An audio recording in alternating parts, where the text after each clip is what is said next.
कांग्रेस के पूर्व मुख्यमंत्री हरीश रावत ने वरिष्ठ कांग्रेसी कार्यकर्ता जाकिर हुसैन के निवास पर पहुंचकर जसपुर विधायक आदेश सिंह चौहान हिसार कांग्रेसी कार्यकर्ताओं से रूबरू हुए।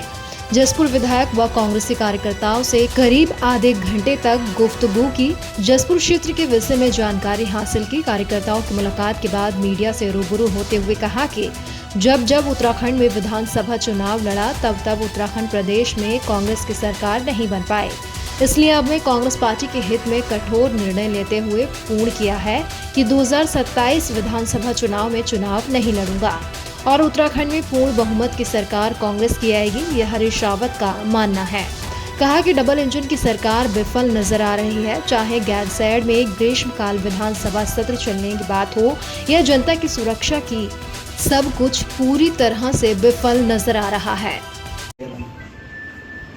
देखो, एक समय आता है जब आदमी को, और अब इसमें मैं इतना ही कहूँगा इस समय कि ये कांग्रेस के हित में है कि चुनाव, और मैं 2002 में चुनाव नहीं लड़ा, कांग्रेस सत्ता में गया है। 2012 में नहीं लड़ा, कांग्रेस सत्ता में आई, और दोनों बार प्रचार में नहीं किया। अब जब मैं चुनाव लड़ा तब कांग्रेस सत्ता से फुल टाइम, तो इसलिए 2027 में कांग्रेस सत्ता में आए, इसलिए हरीश रावत का चुनाव में लड़ना ही बेहतर है। हरीश रावत अगर चुनाव के दिनों में कहीं न कहीं थोड़ी कमी रह गई, कोई प्रचारक चाहिए। 2002 में मैं नहीं लड़ा चुनाव, और पूरा अभियान चुनाव को मैंने चलाया। 2012 में, 2007 में पूरा चुनाव अभियान मैंने चलाया। नारायण जी ने कह दिया, सिटिंग मुख्यमंत्री थे, मैं चुनाव पर नहीं, और कहीं प्रचार में नहीं गए। और तो छोड़िए, उन्होंने उन दिनों मुख्यमंत्री हाउस खाली करना पड़ा और रोज उसकी बाइट वो निकलती थी। घोषणा पत्र जारी करते वक्त रोना धोना शुरू किया, लेकिन इन सब के बावजूद भी हम कांग्रेस को एक बड़ी मजबूत पार्टी के रूप में, विपक्ष के रूप में 2007 में मिला। चुनाव किया मेरे हाथ में।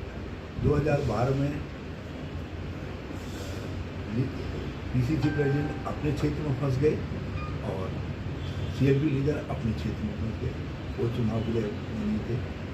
तो पार्टी ने जब मुझे को हेलीकॉप्टर सौंपा और मैंने सब जगह जाने के चुनाव अभियान किया।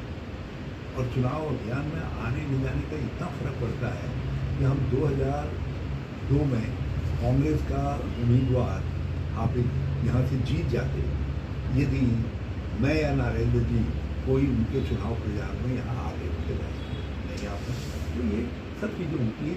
तो 2-4 हज़ार की कसर रहती है और इसी कसर से हम पीछे रह जाते हैं, तो वो कसर एक अच्छा प्रचारक दूर कर सकता है। इसलिए मैंने कहा कि पार्टी के हित में है कि मैं 2007 में, मैं 2027 में चुनाव करूँ, और मैंने 2022 में भी ऑफर किया था। वो तो 52 सीटें बांटने के बाद, 52 में 55 सीटें बांटने के बाद हमारी लोगों को ख्याल आया कि मुझे चुनाव लड़ना चाहिए, कि उसमें झंझट पैदा हो, तो ऑप्शन कम हो गई। चलिए, थैंक यू सर।